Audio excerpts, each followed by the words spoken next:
नमो विष्णुपदाय श्रीरूपप्रियात्मने श्रीमते भक्ति स्वरूप गोस्वामी नामिने भागवतवाणी सुधा प्रचारे मुदितात्मने वात्सल्यमय शीलेना सर्वानंद विदायिने ओम अज्ञानतिमिरान्धस्य ज्ञानञ्जनशलाकाय चक्षुरुन्मिलितं येन तस्मै श्रीगुरवे नमः।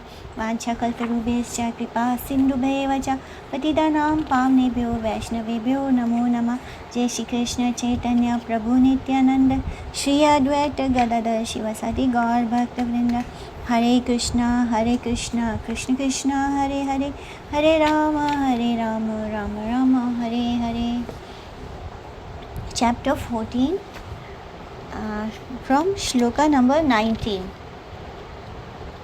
हम लोग ने पिछले क्लास में श्लोक नंबर 18 तक किया था। ऊर्ध्वं गच्छन्ति सत्त्वस्था मध्ये तिष्ठन्ति राजसा जगन्य गुणावृत्तिस्था अधो गच्छन्ति तामसा। तो जो लोग मोर ऑफ गुडनेस में यानी सतोगुण में होते हैं वो धीरे धीरे हायर प्लानिटरी सिस्टम में चले जाते हैं, यानी अर्थ प्लैनेट से जो ऊपर के प्लानिटरी सिस्टम में जो सत्य लोक है, ब्रह्म लोक हैं, वहाँ पर वो ट्रांसफ़र हो जाते हैं क्योंकि वो सतोगुण में स्थित हो जाते हैं। और जो लोग रजोगुणी होते हैं वो इस धरा पर, इस धरती पर ही रहते हैं।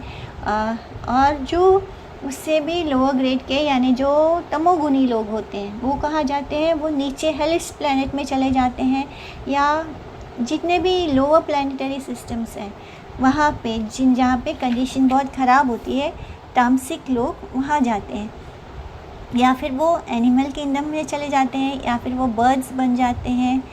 क्योंकि 84 लाख स्पीसीज़ में से 4 लाख तो ह्यूमन बॉडी है, लेकिन 4 लाख ह्यूमन होने के बाद जो 84 लाख में से जो 80 लाख स्पीसीज़ बचता है वो है बर्ड्स का, बीस्ट का, रेंगने वाले जीव जंतुओं का, पेड़ का, जलचर, तो इस तरह के हैं। तो उनमें से किसी एक को प्राप्त होते हैं जो तमोगुणी होते हैं। Now text number 19। ना अन्यं गुणे भया कर्तारं यददष्टानुपश्यति गुणेभ्यश्च परं वेति मद्भावं स्वधिगच्छति। तो जो व्यक्ति हर एक्टिविटीज़ में, हर कार्य में ये देख पाता है कि जो आत्मा है वो कुछ नहीं करती, आत्मा जो है वो करता नहीं है, बस ये जो 3 गुण हैं इन्हीं के इंटरैक्शंस के कारण हम जो कुछ भी करते हैं वो इन 3 गुणों के इंटरैक्शन के कारण करते हैं। तो वही व्यक्ति वो जो इन चीज़ों को देख पाता है कि मैं जो आत्मा हूँ वो कुछ नहीं करता, ओनली ना तो सुप्रीम लॉर्ड ना परमात्मा कुछ करते हैं, ना आत्मा कुछ करती है। जो कुछ भी हो रहा है वो इन 3 गुणों के कारण हो रहा है, इन 3 गुणों के इंटरैक्शंस के कारण होता है। तो हम जो है आत्मा वो कुछ नहीं करते, आत्मा जो है वो करता नहीं है, वो बस एक विटनेस की तरह देखती है। और जो करने वाले हैं वो हम अपने इन 3 गुणों के कारण हम फोर्स होकर करते हैं। हमारा एक नेचर होता है जो इन 3 गुणों के कारण बनता है, और जो सिचुएशंस होती है वो इन 3 गुणों के आधार पर ही हमारा इंटरैक्शन होता है, और हम इन 3 गुणों के अधीन होकर ही किसी कार्य को करते हैं। गुणा एतान अतियात्रीन देही देहा समुद्भवान जन्म मृत्यु जरा दुःखेर विमुक्तो अमृतमश्नुते। तो जब जो ये शरीरधारी जीवात्मा है, जब वो इन 3 गुणों से जो इस मटेरियल बॉडी के साथ एसोसिएटेड है, ये 3 गुण, जैसे हमें ये शरीर प्राप्त होता है हम 3 गुणों के अधीन हो जाते हैं। जैसे कि माया देवी हमें इन 3 गुणों के अधीन करके ही नचाती है, यानी ये 3 गुण वैसे ही हैं जैसे कठपुतली को बांधने के लिए डोरी पकड़ के नचाया जाता है। उसी तरह हम जब इस मटेरियल बॉडी को प्राप्त करते हैं तब हम इस 3 गुण के अधीन हो जाते हैं, और फिर उसके द्वारा ही हम अपनी सारी एक्टिविटी परफॉर्म करते हैं। तो जब हम इस 3 गुणों को ट्रांसेंड कर पाते हैं जो हमारे इस मटेरियल बॉडी के कारण हम आ गए हैं, जब हम ये सच्चे को देख पाते हैं कि हम जो हैं वो तो कुछ करते नहीं हैं, आत्मा जो है इसमें लिप्त नहीं होती, आत्मा अलग है, यानी शरीर भौतिक है, इसलिए ये अलग है। यानी ग्रॉस बॉडी और सटल बॉडी जो है वो 3 गुणों के अधीन होने के कारण अपना कार्य करती है। तो जो व्यक्ति इस सच को देख पाता है और इस 3 गुणों से ऊपर उठ जाता है, वो जन्म मृत्यु जरा व्याधि जैसे अनेकों तकलीफ़ों से, परेशानी से दूर हो जाता है और इस जीवन में रहते हुए भी, इस शरीर में रहते हुए भी वो अमृत का पान कर सकता है, यानी वो सुखी और आनंदमय जीवन जी सकता है, जिसे हम स्पिरिचुअल हैप्पीनेस कहते हैं। आनंद शब्द हमें स्पिरिचुअल हैप्पीनेस से ही प्राप्त होता है, यानी जो आनंद है वो एक्चुअली में उसका मीनिंग यही है कि वो स्पिरिचुअल हैप्पीनेस, यानी दिव्य, जो इस संसार का सुख है वो तो ख़त्म होने वाला होता है, जो हैप्पीनेस है वो ख़त्म होने वाला है, लेकिन उससे ऊपर जो भगवान के को पाने का सुख है, भगवान के साथ होने का जो सुख होता है वो अनएंडिंग होता है, तो वो आनंद होता है। तो ऐसा व्यक्ति आनंद को प्राप्त करता है। अर्जुन उवाच कैर्लिंगे स्त्रीन् गुणाने तान् अतीतो भवति प्रभो किम आचारा कथम चैतां स्त्रीन् गुणान् अतिवर्तते। तो यहाँ पे अर्जुन क्वेश्चन कर रहा है कि हे मेरे प्रिय भगवान, उसके क्या सिम्टम्स हैं जो इन 3 गुणों को पार कर जाता है, लांघ जाता है, ट्रांसेंड कर जाता है, उसका बिहेवियर कैसा है और वो कैसे चलता है, कैसे उठता है, कैसे उसका बिहेवियर है, और वो इस 3 गुणों को कैसे ट्रांसेंड करता है, यानी कैसे पार करता है। पहला क्वेश्चन कि ऐसे व्यक्ति का सिम्टम्स क्या होता है जिसने 3 गुणों को जीत लिया है, यानी जो 3 गुणों से ऊपर उठ गया है, फिर उसका बिहेवियर कैसा होता है और फिर उसने उस 3 गुणों से ऊपर कैसे उठा है। तो ये 3 क्वेश्चंस अर्जुन भगवान जी से करता है। श्री भगवान उवाच प्रकाशं च प्रवृत्तिं च मोहमेव च पाण्डवा न द्वेष्टि सम्प्रवृत्तानि न निवृत्तानि काङ्क्षति उदासीन वा गुणैर्यो न विचाल्यते गुणा वर्तन्त इत्येवं यो वातिष्ठति नेङ्गते समदुःखः सुखः स्वस्थः समलोष्टम् आकाञ्चना तुल्या प्रिया अप्रियो धीरस् तुल्या निन्दात्म संस्तुति मानपमानस् तुल्यो मित्रारिपक्षयो सर्वारंभ परित्यागी गुणातीता स उच्यते। तो भगवान जी बोलते हैं कि हे पांडुपुत्र, जो व्यक्ति, भगवान अब उस अर्जुन के तीनों क्वेश्चंस को आंसर कर रहे हैं।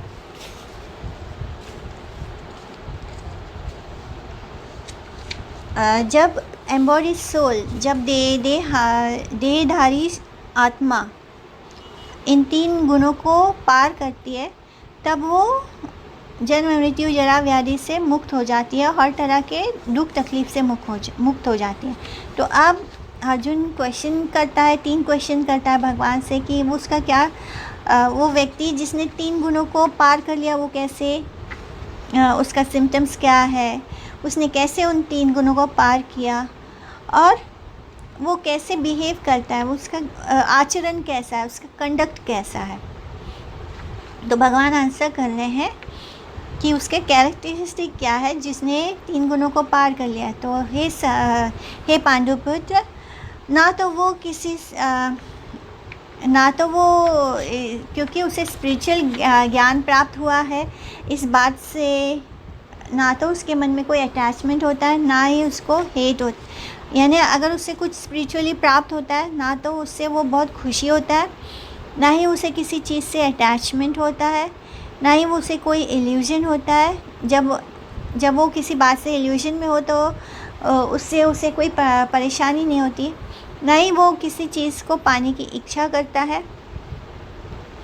और माने ये कैसा होता है, जैसे कि अगर कोई व्यक्ति मोड ऑफ गुडनेस में हो, सतोगुण में हो, तो अगर वो कुछ गलत करता है तो उसको अंदर से गिल्ट फील होने लगता है कि मैंने ये क्यों किया, मैं कैसे सतोगुण से नीचे आ गया। तो ये यहाँ पे उसको तकलीफ़ होती है। लेकिन जो व्यक्ति 3 गुणों से ऊपर उठ जाता है, ना तो वो सतोगुण में होता है, ना रजोगुण में होता है, ना तमोगुण में होता है। इसलिए अगर कुछ अच्छा भी हो रहा है तो भी उसे कोई यानी अगर उसे एनलाइटनमेंट प्राप्त हो रहा है, स्पिरिचुअल एनलाइटनमेंट, तो भी उसे ना कोई सुख हो रहा है। अगर उसको किसी चीज़ से अटैचमेंट हो रहा है तब भी उसे ना कोई दुख हो रहा है। यानी ना अच्छा होने से उसे सुख हो रहा है, ना बुरा होने से उसे दुख हो रहा है, ना ही वो इस बात की परेशानी हो जब कुछ अटैचमेंट होता है, इल्यूज़न होता है, ना तो वो ये सोचता है कि ये मेरे साथ क्यों हो रहा है, मुझे तो एनलाइटनमेंट चाहिए, मुझे स्पिरिचुअल ज्ञान प्राप्त, मुझे स्पिरिचुअल होना है। ऐसे सोच के वो किसी चीज़ को हैंकर भी नहीं करता है या उसे पाने की इच्छा भी नहीं करता है। जो इन मटेरियल रिएक्शंस के कारण अनडिस्टर्ब होता है, यानी उसे कोई डिस्टर्बेंस नहीं होता है कि ये जो कुछ भी मटेरियल क्वालिटीज़ हैं इसके रिएक्शंस हो रहे हैं, उसके कारण वो डिस्टर्ब नहीं होता। जबकि अगर कोई सतोगुण या रजोगुण में हो तो उसे डिस्टर्बेंस होगा। इवन अगर वो सतोगुण में हो व्यक्ति तो उसके मन में अगर कुछ गलत विचार आएंगे तो वो डिस्टर्ब हो जाएगा और सोचेगा मुझे अच्छे विचार कैसे आएंगे।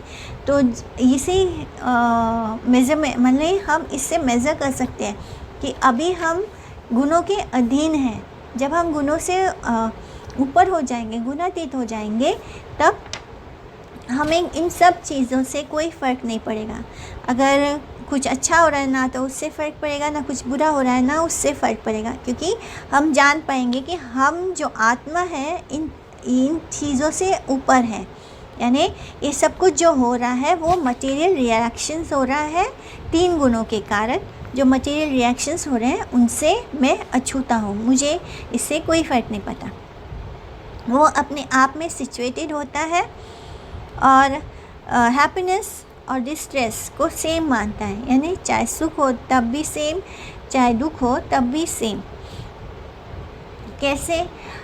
जैसे जब हम टीन एज में होते हैं तब हम बहुत ज़्यादा फ्रेंडली अटैचमेंट होता है, फ्रेंड्स के साथ बहुत अटैचमेंट होता है। यही तब अगर हमारे मित्रों को कुछ हो जाए तो हम पूरा डरती मैंने क्या हम बहुत ज़्यादा दुखी हो जाएंगे या हम बहुत ज़्यादा डिप्रेशन हो जाएंगे। लेकिन वही जब हम 40 या 50 के एज में पहुंच जाते हैं तो वही फ्रेंड्स हैं, सब कुछ वही है, लेकिन हमारे मन में उनको कुछ होने से हमें ज़्यादा असर नहीं पड़ता, हम पे ज़्यादा इम्पैक्ट नहीं होता उस चीज़ का। एंड वही जब हम टीन एज में होते हैं तो फ्रेंड्स ही हमारे लिए सब कुछ होते हैं। तो जैसे ये मटेरियल सिचुएशन में भी हम कैसे ऊपर उठ जाते हैं, एज के साथ हम मैच्योर्ड हो जाते हैं और हमें कोई फ़र्क ही नहीं पड़ता है, उसी सेम सिचुएशन से हमें कोई फ़र्क नहीं पड़ता। इसी तरह जब हम ये समझने लग जाते हैं कि जो कुछ भी हमारे लाइफ में हो रहा है वो सिर्फ ये मटेरियल रिएक्शंस हैं, 3 गुणों के कारण सब कुछ मटेरियली रिएक्ट हो रहा है और मैं जो आत्मा हूँ वो करता नहीं है, उसके कारण कुछ नहीं हो रहा, इसलिए वो अलग है। तो हमें ना तो कोई सिचुएशन से सुख होगा, ना तो हमें किसी सिचुएशन से दुख होगा। हम डिस्ट्रेस में भी नहीं आएंगे, हम हैप्पीनेस में भी नहीं आएंगे। हैप्पीनेस कब होता है? जब अटैचमेंट होता है। दुख कब होता है? जब अटैचमेंट होता है। और अटैचमेंट, इल्यूजन, एनलाइटनमेंट, ये सब कुछ क्या है? ये मटेरियल रिएक्शंस के कारण होता है। इसलिए जो व्यक्ति इन 3 गुणों से ऊपर उठ जाता है, गुणातीत हो जाता है, वो उसके सामने मिट्टी का ढेर रख दो या कंकड़ पत्थर रख दो या हीरा मोती रख दो या सोना रख दो, उसको कोई फ़र्क नहीं पड़ता। ना सोना देख के उसके मन में लालच आएगा, ना ही कंकड़, कीचड़, मिट्टी ये देख के उसके मन में घृणा होगी। यानी ना तो वो किसी चीज़ को हेट करेगा, ना तो वो किसी चीज़ के पीछे लालच आएगा, ना उसे पाने की कोशिश करेगा। वो ऐसा व्यक्ति जो होता है वो जो चीज़ वो पाने की इच्छा कर रहा है उसके लिए भी वो सेम विज़न रखेगा, और जो चीज़ उसको नहीं इच्छा थी लेकिन वो मिल गया तब भी वो सेम रहेगा, यानी वो अनडिस्टर्ब रहेगा। चाहे उसे डिज़ायरेबल चीज़ें प्राप्त हो या अनडिज़ायरेबल, यानी जो उसकी इच्छा की थे वो मिलने से ना तो उसे उस पर कोई असर होगा, ना तो अनिच्छा जो चीज़ नहीं डिज़ायर किया था उसके लिए भी उस पर कोई असर नहीं होगा, दोनों में ही सेम रहेगा। और फिर अगर ऐसे व्यक्ति की को हम बहुत प्रेज़ करें, उसकी तारीफ़ करें, या फिर उस पर कोई इल्ज़ाम लगा दें, उस पर कोई इल्ज़ाम लगाए, उसे ब्लेम करें, या फिर हम उसको बहुत रिस्पेक्ट दें, या फिर हम उसका बहुत अपमान करें, तो वो व्यक्ति कैसा होगा? इन दोनों ही परिस्थिति में नॉर्मल रहेगा। और वो ऐसा गुणातीत व्यक्ति ना तो फ्रेंड्स और एनिमी, माने वो किसी को फ्रेंड और एनिमी मानता ही नहीं, वो दोनों के साथ इक्वल बिहेव करता है, चाहे कोई उसके साथ फ्रेंडली हो, चाहे कोई उसके साथ एनिमिटी करे, यानी कोई शत्रुता करे या कोई मित्रता करे, मित्र और शत्रु दोनों के साथ वो समान रहता है। और जैसे कुछ लोग, फॉर एग्ज़ाम्पल, अगर किसी व्यक्ति को हम पसंद नहीं करते, उसने हमारे साथ कुछ बुरा किया है, तो हम क्या करते हैं? अगर वो कहीं गिर गया, उसको चोट लगी, तो हम क्या करते हैं? इसने थोड़ी ना मेरी मदद की थी, तो हम उसको वहाँ पर छोड़ देते हैं। लेकिन जो गुणातीत व्यक्ति होता है वो ऐसे सिचुएशन में उस एनिमी की भी मदद करेगा, उस शत्रु की भी मदद करेगा। और जो मित्र होता है उसके साथ भी वो इक्वल रहेगा, यानी वो किसी को अपना मित्र और शत्रु नहीं मानता, वो सबको ह्यूमन लेवल पे देखता है, सबको भगवान का अंश मानता है। और वो सारे मटेरियल एक्टिविटीज़ को त्याग देता है, यानी मटेरियल अटैचमेंट उसका ख़त्म हो जाता है मटेरियल एक्टिविटीज़ को लेके। ऐसा व्यक्ति जो होता है वो 3 गुणों को ट्रांसेंड कर पाता है, यानी जब हम अपनी आत्मा में सिचुएट हो जाते हैं, जब हम ये समझ जाते हैं कि हम शरीर नहीं है, हम आत्मा है, और जो कुछ भी हम कर रहे हैं वो एक्चुअली में क्या है, वो बिकॉज हमें ये स्थूल शरीर और सूक्ष्म शरीर धारण करने के कारण हम माया के अधीन हो गए, और माया हमें 3 गुणों के द्वारा नचा रही है। इस तरह हम उसमें से बाहर निकल जाते हैं, हम अपने आप को 3 गुणों से ऊपर उठा पाते हैं। मम च यो व्यभिचारेण भक्ति योगेन सेवते सा गुणान् समतीत्यैतान् ब्रह्म भूयाय कल्पते। जो व्यक्ति पूरी तरह फुल्ली एंगेज होता है प्योर डिवोशनल सर्विस में, बिना सारे अव्यभिचारे ने, यानी अनअलॉयड डिवोशनल सर्विस, जिसमें कोई मिलावट नहीं, जो प्योरली डिवोशनल सर्विस है उसमें पूरी तरह एंगेज हो जाता है। और हर सर्कमस्टेंसेस में, चाहे सर्कमस्टेंसेस उसके फेवर में हो चाहे अनफेवरेबल, यानी कभी कभी क्या होता है, अगर हमें थोड़ा सा भी अनफेवरेबल सर्कमस्टेंसेस मिलता है तो हम क्लासेस जैसे कि मैंने बहुत सारे स्टूडेंट्स देखे जो भगवद गीता के क्लास छोड़ दिए या जो हमारे कोर्स के क्लासेस छोड़ देते हैं, वो संसार की मटेरियल चीज़ों को नहीं छोड़ते, लेकिन अगर कुछ भी थोड़ा सा अनफेवरेबल हो जाए तो जैसे कृष्णा की ओर के क्लासेस छोड़ देंगे, भागवतम की क्लास छोड़ दी, भगवद गीता की क्लास छोड़ दी लेना, बिकॉज थोड़ा सा भी अनफेवरेबल सिचुएशन हुआ तो उसने भक्ति छोड़ दी। तो ये प्योर भक्ति नहीं है। प्योर भक्ति कैसा होता है कि जब सर्कमस्टेंसेस हमारे फेवर में ना हो तब भी हम उतने ही भगवान के साथ लॉयल रहें, हम उनकी भक्ति को ना छोड़ें, चाहे कैसे भी सर्कमस्टेंसेस क्यों ना हो। तो ऐसे व्यक्ति जो होते हैं वो एक पल में तुरंत वो 3 गुणों से ऊपर उठ जाते हैं और ब्रह्म के लेवल में आ जाते हैं, यानी वो शुद्ध सत्व के लेवल में आ जाते हैं जब वो तीनों गुणों के अधीन नहीं होते हैं। ब्रह्मणो हि प्रतिष्ठाहम् अमृतस्य व्ययस्य च शाश्वतस्य च धर्मस्य सुखस्यैकान्तिकस्य च। क्योंकि जब हम,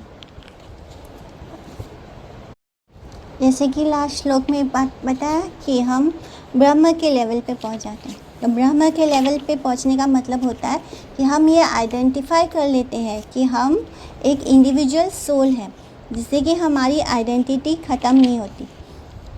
तो ये फर्स्ट स्टेज होता है इम्पर्सनल ब्राह्मण का, यानी जब हम ये रियलाइज़ नहीं करते कि जो पहला स्टेज होता है ब्रह्म को रियलाइज़ करना, यानी ये मान लेना कि हम ये शरीर नहीं, हम आत्मा है। उसके बाद जो सेकेंड लेवल होता है वो होता है परमात्मा का, एज सुपर सोल, की भगवान जो है वो सब हृदय में मौजूद है, हर कण में व्याप्त है। तो ये सेकेंड स्टेज होता है। एंड द थर्ड स्टेज होता है भगवान, एज भगवान को, यानी सुप्रीम पर्सनालिटी ऑफ गॉड है, उनका एक पर्सनालिटी है, ये स्वीकार करना। ये थर्ड स्टेज होता है जहाँ पे हम भगवान के साथ एक कनेक्शन स्थापित करते हैं और भगवान के साथ जुड़ जाते हैं, एक संबंध बन जाता है। तो लेकिन इसको प्राप्त करने का जो फर्स्ट स्टेज होता है, जब हम 3 गुणों से ऊपर उठते हैं तब हम ब्रह्म के लेवल पे आते हैं। और ब्रह्म का लेवल माने इमॉर्टैलिटी, इम्पेरिशेबिलिटी, यानी उसका मतलब होता है जब हम ये रियलाइज़ करते हैं कि जो ब्रह्म है, जो आत्मा है, जो इंडिविजुअल सोल है, वो कभी मरती नहीं है, जो कभी व्यय नहीं होता है, जिसका जो सदा से थी यानी इटर्निटी है और हमेशा सच्चिद आनंद में रहती है। तो ये beginning of the transcendental realization है। उसके बाद आता है परमात्मा का लेवल। जब हम ये रियलाइज़ कर लेते हैं कि हम आत्मा है, तब हम परमात्मा के लेवल पे जाते हैं। लेकिन कभी कभी क्या होता है, जो इंडिविजुअल सोल होता है उसके मन में इस संसार को भोगने की इच्छा होती है, या वो इसलिए वो किसी और सत्ता को नहीं स्वीकार करता। तब वो यही सोचता है, तब वो ब्रह्म के लेवल पर ही आके रुक जाता है और आगे नहीं बढ़ पाता, जिससे कि वो भगवान के ब्रह्म ज्योति में विलीन हो जाना चाहता है। तो जैसे कि हम लोग स्टार्टिंग से पढ़ रहे हैं कि कैसे आत्मज्ञान प्राप्त होना, जैसे कि ज्ञान का लेवल आता है जब हृदय शुद्ध होता है, तब व्यक्ति ये समझता है कि मैं आत्मा हूँ एंड सब जगह वो अपने आप को, यानी मुझ में और भगवान में कोई अंतर नहीं है और मैं ही और वो ब्रह्म ज्योति में विलीन हो जाना चाहता है। लेकिन ये सिर्फ एक फर्स्ट स्टेज होता है जब हम ये रियलाइज़ करते हैं कि हम एक आत्मा है, और उसके आगे बढ़ के हम भगवान को, फिर परमात्मा एज ए सुपर सोल समझ पाते हैं कि भगवान ही है जो हर कण में मौजूद है, हर जगह मौजूद है, हर हृदय में मौजूद है। और जब हम भगवान की सत्ता को धीरे धीरे स्वीकार करने लगते हैं, तब हम उस लेवल पे पहुंचते हैं जहाँ पे हमारी डिवोशनल सर्विस एक्चुअली स्टार्ट होती है। डिवोशनल सर्विस तभी स्टार्ट होती है जब हम ये रियलाइज़ करते हैं कि हम भी एक इंडिविजुअल पर्सनालिटी है और भगवान भी एक इंडिविजुअल पर्सनालिटी है, यानी हम और भगवान 2 पर्सनालिटी है।